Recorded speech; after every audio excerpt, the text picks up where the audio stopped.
Visakha parliamentary పరిధిలో YCP MP అభ్యర్థి బొత్స ఝాన్సీ, విశాఖ ఉత్తర నియోజకవర్గం వైసీపీ అభ్యర్థి కేకే రాజు ప్రచారంలో దూసుకుపోతున్నారు. బొత్స ఝాన్సీ, కేకే రాజు నియోజకవర్గంలో పలు ప్రాంతాల్లో ప్రచారం నిర్వహించారు. మళ్లీ జగన్ సీఎం అయితే ఉత్తరాంధ్ర అభివృద్ధి చెందుతుందని, విశాఖ పరిపాలన రాజధాని అవుతుందని ప్రజలకు వివరించారు. కూటమి వస్తే అభివృద్ధి ఉండదని చెప్పినట్లు చేసేది ఒక జగనేనని వారు పేర్కొన్నారు. కేకే రాజు, ఝాన్సీలకు ప్రజలు బ్రహ్మరథం పట్టారు.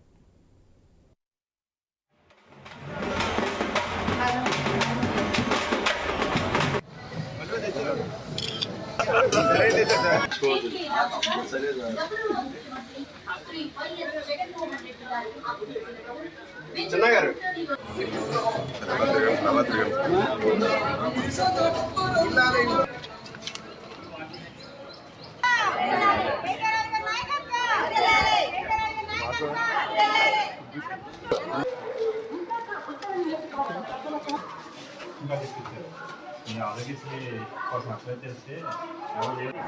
అమ్మా సరే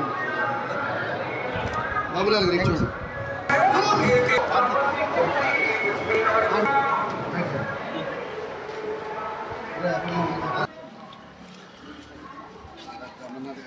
అమ్మా సార్ థ్యాంక్ యూ.